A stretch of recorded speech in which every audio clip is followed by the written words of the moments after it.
Zan, good to see you, buddy. As a way getting started, tell us a little bit more about your story and how you got to where you're at today. Yeah, no, appreciate it, Dustin. It's always a pleasure getting a chance to catch up with you. All right, my story. So I started out at Cigna Healthcare in sales, really focused on selling health insurance plans, and I got to a point to where I realized pretty quickly that I wanted to start my own business, and then I saw an opportunity to drive the value down for employers. So what I was doing is I was selling to insurance brokers, and I saw that I could build a brokerage, and felt very confident that I'd be able to do that well. So I started my own brokerage. Long story short, I ended up starting a brokerage, a payroll company, and five companies altogether. I started, scaled, and sold all five to private equity firms. My most ambitious project was I merged six agencies together without cash, and then was able to raise 33 million from private equity to recapitalize the company, and roll that forward. Then did another six acquisitions. And long story short, I ended up with a near death experience, which put me in a position, and this was last year, it put me in a position where I was essentially taken out of being CEO of my own company. And then I just called a buddy of mine who's the CEO of Health and Tech, which is the company I'm at now. It's a publicly traded company. And now I'm the chief growth officer here. So at the same time, I've been investing heavily in startups. I've invested in 210 companies over the last 3 years. So I keep myself pretty busy. Yes, sir. Sounds like it, man. That's a lot of good stuff going on. Going back to the five-time founder, I guess five-time exit as well. That's pretty rare because I feel like there's always a lot of things that happen in between there. Which one stands out the most? Like that was the most exciting. Was it the first one that you got it to the finish line, or what stands out the most out of those five? That's a great question. So what stands out the most is actually would be the last one. So although I took a company from zero to 14 million of ARR, I actually walked away with zero. Like, so it was a big loss. It's like you can learn everything on how to scale a company, how to grow a company, and the idea of revenue solves all problems, but scale exposes meaningful problems that you don't necessarily see early on. And scale exposes things like the cap table, and the capital stack, meaning where returns sit if there's an exit, and some of the details of working with private equity. So it was a big learning lesson to see. I mean, my first business, that was certainly, to me, that was a big highlight. That returned 68 times the initial investment that then early investors invested with me. And obviously, like that first exit, it helps you understand the world of exiting. And by now, it's like acquiring and exiting are very similar, and it's just sort of become part of my normal daily life. It feels like. That makes a ton of sense. I mean, you've had so much success, but there's still going to be some battle scars along the way, and I'm sure those you remember them sometimes more often than the successful ones. But that's amazing. So a lot of good value to the audience. As far as what you're doing now, you mentioned Chief Growth Officer at Health and Tech. You also do quite a bit of investing. Can you explain a little bit more about just what you guys do at Health and Tech and what else you got going on? Yeah, absolutely. So at Health and Tech, I think my job, I look at it as allocating attention. And when I say allocating attention, it's 20 years ago as a growth leader, I would have spent most of my day gathering information, right? And today, because AI does all the information gathering, I spend a lot more time making decisions. A typical day for me is like coaching sales leaders, it's reviewing pipeline, it's bringing on M&A opportunities. It might be talking to analysts, because as a publicly traded company, a lot of our growth and the things like that what everyone in Wall Street would want to talk about. And then yeah, separately from so to me, a big thing with AI and our the day to day is that now the focus is on heavily it's elevating because the preparation, of what it normally took before and the amount of time it took to get reports, that's all automated. What's not automated is the human interaction and building real authentic connections.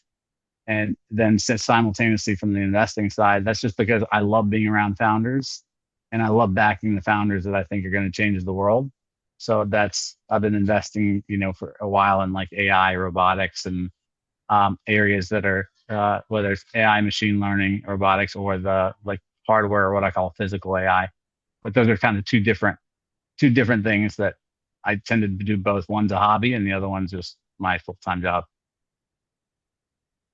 I definitely want to dive deeper into the AI side of it and how much time it's saving you to do the execution, decision making, because that's super relevant for leaders, but also for this individual contributors, which we'll get into because they should be spending time customer facing. But okay, great. So a lot of momentum at health and tech and some other exciting things going on. Shifting a little bit more towards sales, because you've seen it from every angle possible based off your experience. What do you think's changed in the last, I guess, 5, 6 years since COVID? I mean, you mentioned AI, but what else has changed just in the world of sales? Yeah, I think a lot's changed in that in terms of really it is the area of preparation, right? So if you think about it, like I look at it as before you get on a sales call, like there's you now have the ability if you're using AI, which if you're not, that'd be to me that it's would be hard to fathom, like anyone not using AI, given how much work it can do for you. And really, it's just about you used to walk away, you do discovery calls, and you maybe walk away with 20% of the information. And then you'd have to figure out, okay, how do I get the next call? Right? The always goal is momentum and moving the deal forward. Now it's like you can actually walk in with like 98% of the information specific to any given buyer before you walk into that room. But that's only if you're using the right AI tools. And so I think now it's everything is about building that authentic relationship. It's how do you establish a vulnerable, authentic connection with your buyer to know what matters to them so that you can understand whether or not your product can position them to achieve what matters to them. Because at the end of the day, that's the whole goal is trying to figure out, can I help you succeed in what you're trying to do? That's how I look at sales. It's like I'm just solving people's problems. Sometimes that problem might be like where it lines up perfectly is when what the problem I'm solving is also what they say they're the problem that they're trying to solve, right? It's that the solution I have mixes. That's kind of where it lines up perfectly. But it's a numbers game, it's a volume game, and its timing doesn't always line up perfectly. So it's about staying top of mind, having a lot of thought leadership and marketing out there for your brand. But like I think at the end of the day, the biggest thing is now you have the ability to multiply your impact because I think AI has changed the game of sales. No doubt. And whether it be context switching or the meeting prep and research, there's just so much that can be automated for you now to so that you can be the best version of yourself in front of the client, right? Yeah, The well most said. energy at the right time. And yeah, give me more of those people that want to solve the exact problem that I solve. I need more of that inbound. That would be great. And as far as your deal cycle, so currently now with what you're doing as a chief growth officer, maybe in the past, is it usually a more complex sale or is it a quicker sale? What does the sales cycle look like for you? Yeah, I mean, sales cycle. So it is, we're selling to, and compared to in the past, it was like I was selling directly to the employer and now I'm selling to a broker that sells to the employer. So the sale, it's more of like, we're never typically selling one product. We're getting the broker on our platform. It's like a marketplace for them to be able to utilize so that they can easily get their insurance quotes for their clients. So the sale is less about selling a product to the broker. It's more about getting them engaged with the platform, and then the platform kind of does most of they're having their team trained, training their team on how to use it, and making sure that they're using the platform to increase engagement. Because then for them, it reduces operational expenses. Excuse me. It reduces their overall headcount that they'll need to do the work they're used to do. Because we are an AI enabled underwriting platform where now it takes 3 to 5 minutes to underwrite an insurance quote for large group health insurance. It used to take 3 weeks and was really manual and required a lot of emails.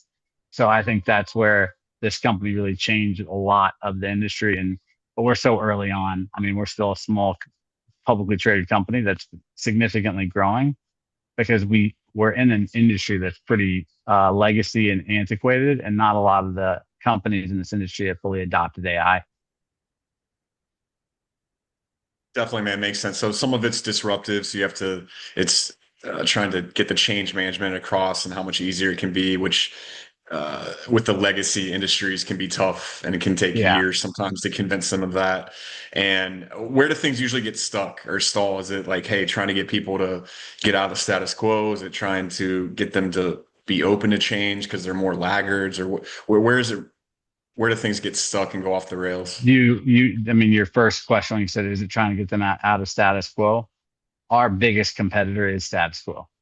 it's not like there's someone else doing exactly what we're doing. It's just like for whatever reason, because there's so many, these are large institutions, right? So it's like trying to get them to understand like, hey, what we're doing works. Sometimes they won't even give us the time. They're like, well, we're so busy with quotes. And I'm like, I know. That's why we're calling you, because you're so busy with quotes, and we can make it so that you don't have to be busy with quotes at all.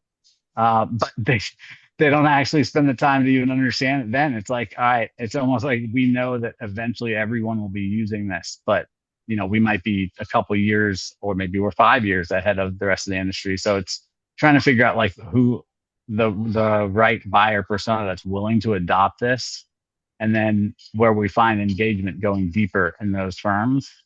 But there's been so much M&A and consolidation in our industry that there's not a lot of firms to go reach out to. I mean, the majority of them are still owned by 35 large institutions, because everything else that's independent has pretty much been bought up.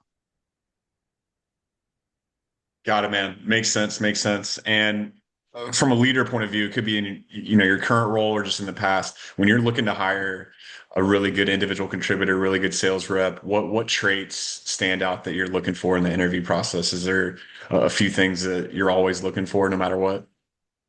I think the biggest thing I'm always looking for in my life is curiosity.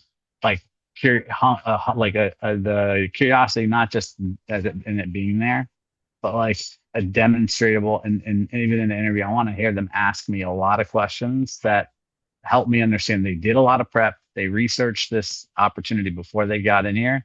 And then they ask good questions that you wouldn't be able to find, online. Like, so that they genuinely, to me, that's from a sales perspective, it's the same thing. If I'm talking to a client, if I'm talking to someone I'm recruiting, I'm looking for someone that's extremely curious and then very adaptable. Those are the two things. Because today, I think adaptability, with how much AI and technology changes what you may have to do or need to do.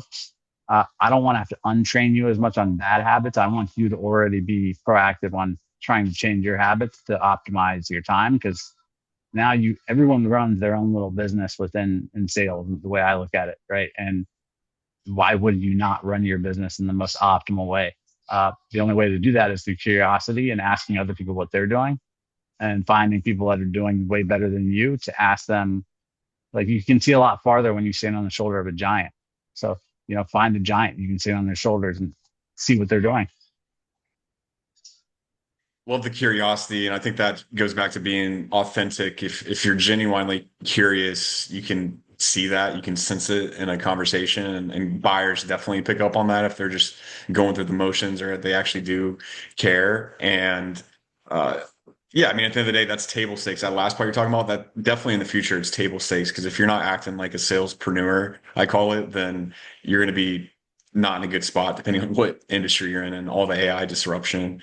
On that note, talk about individual contributors. I mean, it is hard. There's a lot of ask from corporate. There's all these tech tools that they're supposed to be using. It's hard to focus on deals that are going to close. Like, where do you see reps spending time on the wrong stuff? Is it they get obsessed with busy work and they think that's actually moving the needle? Is it some of the other stuff you mentioned?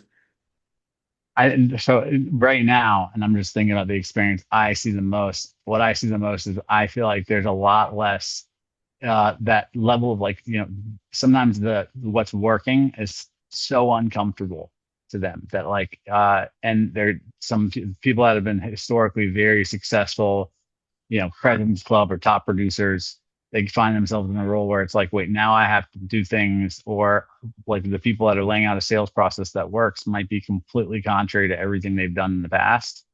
And so, like, they're, even though it's counterintuitive, it works. If it's already been shown it works. And so there's a hesitancy to do it. Like, they're almost like, no, I'm still going to try things the old way. And I see that a lot. And I'm having to coach a lot of people through. And my patience level, I mean, I think I have a pretty high patience level, but like, at the end of the day, when I notice someone's not going to change and then the results aren't there, then, I believe you hire slow and you have to fire fast. So unfortunately, like, if I notice someone's not going to be adaptable because they were successful in the old school days, where all the stuff that was available today is something that they don't necessarily need, but they're still focusing on it. And a lot of that's busy work. A lot of that is what the things that they're proud of are doing things like understanding all the things that you can do with an AI Claude inside an Excel. And that's still the area that they're spending a lot of time doing, when the whole idea is like that is now very easily done and automated. And then another aspect is just the idea of like not doing the cold calls. Like I keep hearing all these people saying like, oh, if I find the right AI tool, I don't have to do the cold calls. I don't know about you, man, but I haven't found an AI tool that will allow you not have to do the cold calls. There might be one out there. I just haven't found one yet. There's definitely a lot of companies that market that, but does it actually work is the question on that. But yeah, so I mean, yeah, it's human nature. You're ignoring the hard stuff that you know you have to do, like cold calling, et cetera. Or they've been in other situations at really big companies and other people did that for them. I do think there's a comeback right now of just that all-in-one sales rep because you have all the AI automation. You need to be able to prospect. You need to be able to run it like your own business. You need to be able to be proactive versus reactive and do a lot of the stuff that you're paid for. Because if you can't do that, all the other stuff is going to get automated and you'll get exposed, in my opinion. So the sooner you can kind of, I think it might be making a comeback where in SaaS for a while you had customer success, you had BDRs, SDRs, account executives. Now it's like, I don't know if we need all that different stuff. We want people that can act like All an of it. entrepreneur basically. So, but we'll see what happens. A lot of things change. And the last thing on that before we get into some of the tech side, from a leader standpoint, I know you like to coach, you enjoy the one-on-ones and really helping people get to the next level, but it's also hard from a leader standpoint. So what's a mistake that you've made as a sales leader that you think might be beneficial for other people to hear? Just from your experience as a leader. Yeah, I mean, so I this to me this one was huge, and it took me a long time to realize it. But I used to overinvest in other people's success to the degree where now I have a rule, which is that like, look, as long as I notice that anyone I'm coaching, as long as they're more committed to their success than I am, I'm in. The moment I realize that I am more committed to them being successful than they are, I'm out. The partnership's over, which means we're going separate ways. And to me, that could be in any part of life that where if I'm coaching and there's to me that they're looking for my perspective to help them, I have to know that they have to be hustling harder and they have to be willing to put more energy into their success than I am. Because if I want it more than they do, that won't work. And I wish I had learned that very early on because man, I spent entirely too much time coaching people that really never had the same degree of ambition that they said that they did or that I wanted for them. Mm. That's a powerful one. I'd call that the intrinsic motivation or the growth mindset. You can't necessarily teach that. There's got to be some reason that they already have that, whether it's money or their family or recognition or proving someone wrong, whatever it is. You can't convince people that don't want to be convinced, basically. So if you're spending all that time, that's so much energy and time for you, and they're never going to change until something else happens that makes them self-motivated. So that's a huge one. I haven't heard that recently. That's really, really good. And speaking of that change, AI, we talked about it quite a bit already, but it's taken over our lives. We hear about it all the time. It's chaotic. It's confusing. Sometimes when you see AI just on TV or whatever, your eyes roll back because it's just getting shoved down our Yeah. throat. And sales, same thing. Depending on what industry you're in, you hear it all the time. What's I guess for yourself, how have you embraced it? And then what have you seen so far with like salespeople or sales leaders? Have they been open to it, or has it taken more time than you thought? Yeah, so I can only speak from my experience, right? And from my experience in terms of for me, I'm embracing AI heavily, particularly like the agentic AI, which is mainly Claude. That's the tool I'm using the most, right? But it's my team, like a lot of my team, they'll be because I kept emphasizing the fact that like I needed them to understand AI. I needed them to be what I'll call AI fluent, like fluent, not necessarily in one tool, but fluent in looking at a business, looking at the areas of where AI can make a significant difference and to always be reading up on that. But and I'm seeing that in our organization, there are a couple of people that are hesitant, but for the most part, I mean, enterprise wide, we're adopting a lot of AI, and we are an AI enabled company. We're called Health and Tech. right? So if you joined us and weren't intending to learn technology, I don't know what that person would have been thinking. So it's like, to me, that the AI, that separately though, I'm using AI for everything, to the degree where sometimes I get worried, am I outsourcing my critical thinking capability? Because I mean, like, it doesn't just help me with information preparation, right? In every way, I can ask it questions, have it lay out growth strategies that I should be thinking about, and it will give me a lot of things to think about. It'll give me a lot of different roadmaps, like Claude will, and I'm sure there's lots of other platforms just like it.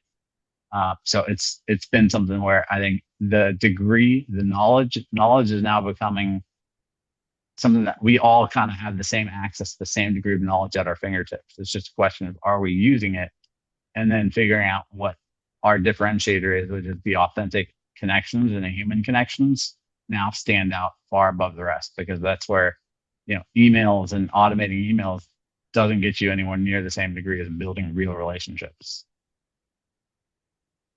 No doubt, no doubt. A couple of things I want to follow up there. You mentioned obviously health and tech and the background there. So you would think people already are AI pro minded and what have you. But I think governance is key from a leader like yourself, because AI is great, but you still have to implement it. You still have the change management side. Some tools are more intuitive than others. Claude is really intuitive, so that makes it easier. It's almost working behind the scenes. But how do you see the governance side? I mean, do you still think companies, leaders like yourself, they have to embrace it? They can't just be like, oh yeah, hey, we need you guys to use AI. Like, you have to practice what you preach, I guess, in a way, right? Yeah, I actually, to me, I fundamentally believe that a department or a company takes the shape of its leader. So I can't expect anyone on my team to do anything that I'm not willing to do myself. So I'm in every aspect. If I'm expecting them to do the team to do something, like I'm master any tool or master any process, I have to master that process first. I have to bring the energy and show them what the behavior is. I think about it a lot, like actually my children. I can tell my children to do all sorts of things. What they're going to learn from, though, is what they watch me actually do, not what I say. What I say almost means nothing to them. It's like they don't hear what I say. They only hear through what they see visibly, and what I do is what they're going to learn from. And I in no way am I saying this in a way to degrade my team, but I think about it similar. My team's only going to follow me based on what they see me do. If I tell them, hey, you need to do this, but I don't do it myself, then I mean, what kind of leader would I be? Maybe that's a lot like a lot of leaders out there, but that's not the leader that I'm trying to be anymore. Well, no, I think leaders can they might think it's easier to implement than other stuff because it is AI, so they let off the gas a little bit. I think that happens quite a bit. But that analogy you gave with your kids is spot on. I totally agree on that. The other thing is, so there's a lot of stats out there about the ROI of AI isn't happening, or it hasn't been foreseen yet. There's like the MIT study that said 95% of AI pilots fail. I think that's changing rapidly. But one thing that I'm seeing, I wanted to see what your perspective is a lot of companies or sales teams, they're trying to solve like a massive problem with AI out of the gates versus looking at what is something that's driving you crazy, that's not a good use of your time, that you're spending 5 hours a week on, CRM data entry, research, follow up. Start with something like that that's driving the salespeople crazy or the leader crazy, and then get a quick win that's saving you time. Then you can start branching into bigger stuff. But what do you think on that? Because I know you invest in a I ton mean, of you companies. just said that beautifully, right? So to me, it's, the worst thing you can do is say, okay, I don't understand how to solve this problem, so maybe I can fix it. It's like, no, just figure out what the problem specifically is, work with your team and figure out, like, okay, what would be the way to solve this specific problem? If you then figure out that that's a process that can be automated, then you can start looking at what kind of AI tools could be used to help you, because you've solved it. But you can't, I don't think AI should be, it's like, yeah, I've talked to countless CEOs that say, I'm not great with finance, so I just need a great CFO. I'm like, dude, the job of a CEO is to allocate capital. Sometimes it's to raise capital, and then yes, to lead the growth and the vision of the company. But like, it isn't the idea of saying, oh, as long as I have the right CFO, then I don't need to worry about that. I'm like, I don't understand that philosophy whatsoever, because the whole concept of driving returns and enterprise value means you have to think about where you're putting your investment and where that return will be long term. I don't, to me, the studies, those might be actual studies that are right. I don't really know the answer to that. In my experience, though, it's like if you're not looking at it from the idea of, oh, I'm going to stay away from this issue because I don't know much about it, and just throwing money at the problem, like you actually have to lean into the areas you're not comfortable in and figure out yourself. And I learned that the hard way because there were so many times where I used to think, like when I was younger in my 20s, that I would just hire the right partner or find the right, executive and then ask them to handle that. When the reality was, like, if I didn't figure out how to actually handle it, I wasn't going to be able to lead any other executive to handle it either. Very well said. Very well said. And you still have to have some skin in the game. And I completely agree on that. And also with the Claude thing you mentioned, I love Claude too. I use it all the time, but there is times where you can just let Claude think for you, and that's not good. So you got to be careful there, and you have to like put in some effort. You have to, whether it's the prompting or other stuff. So you have to tread lightly. But that's in general, you got to get in the game. You start making some mistakes. You learn from it. You get better over time, and that naturally happens. All right, man. A couple more questions for you, and we'll get you out of here. If you could go back, give yourself one piece of advice to your younger self that might help some other people out there that are in sales or trying to start their own business, what would that advice be? Yeah, this is particularly its home because of the what I said in the very first question, where like my journey and I had gone through this near death experience. So like early in 2025, I'm the CEO of my own company, and we had grown a lot, and like I had the fluid churn and pneumonia, which turned into sepsis, and then I was in a medically induced coma for 9 weeks. It took 9 months to recover from that. Like that whole experience really changed my outlook on work in general. Like I would say I was a complete workaholic before that. And I was probably chasing financial outcomes. I wouldn't have thought that I was chasing, but in hindsight, doing a lot of self-reflection, I wasn't really necessarily focused on like, okay, what am I uniquely qualified to do and where can I add the most value, and trying to find, like, I think a job is still a job. So I don't think it's possible to be like, oh, 100% of what I do is bliss. Like, I don't think I'll ever find a job that's like that. But if I can find one that 50% or 40% of what I do feels like I'm uniquely capable and qualified of doing it, and the things that other people find as work, I find as like a hobby and enjoyable. That's one of the things where if I was talking to my younger self, I'd be like, hey, make sure what you're doing is something you enjoy 40% of it enough where you look at it and other people say, man, I would hate doing that. And you look at it and you actually, there's certain parts of that role you love. And for me right now, that's actually the investing side. Not that I don't love being a sales leader, but the investing side allows me to kind of do both, help founders grow their company and learn, how to do founder-led sales or how to grow a sales team and drive early revenue, and also to invest in companies that are emerging and assess teams. So, like, for me, that hobby has sort of taken on a degree where, like, if I looked at it in hindsight, it'd be, I think you can find a way to make great money by bringing value, and you'll find more value if you're doing something that doesn't feel like it's a burden on you or a ton of work, if that makes sense. Yeah, it does. I mean, first off, thanks for sharing the story about the life event, I guess I would say, and just how much that changed you, and glad things are going well from a health and business standpoint. And then, yeah, I mean, what you're describing, I call it maybe the flow state. It's really hard to get into that flow state. It's hard to find that. I think you have to make mistakes and try a bunch of different things to really figure it out. And maybe you never get it 100%, but if you can get that 80% close to that flow state, that's a really good place to be. And there's always going to be some suck, whether you're a business owner, a Yeah. sales rep, a leader, there's always going to be like 30% of just stuff that you don't want to do. But Yeah. hey, maybe we can just outsource that with AI now. That would be great. But no, that's awesome. I love the flow state and what you're talking about. And it sounds like you're on the path to get there. And then last thing for you is just what's something you're really excited about over the next year? It could be personal, could be professional, or just anything that comes to mind. Man, I'm excited about a lot of things. But I mean, candidly, so I've been deploying my own personal capital as an angel investor, and now I think very soon I'll be launching a formal fund. So, I mean, I'm extremely excited about that and the ability to see as these companies that are coming out, whether it's in robotics, the agentic AI, and sort of the next revolution, which is physical AI, to me is I think the whole world's going to change. It changed already. Like it's this is a whole new revolution with everything that's going on with AI and how much that's changed us. It's like what happened with the internet. So I think seeing that now and being able to back and be a part of that, that's exciting to me, and particularly on the fund side, and being able to drive value back to the early investors and to help founders really build category defining companies.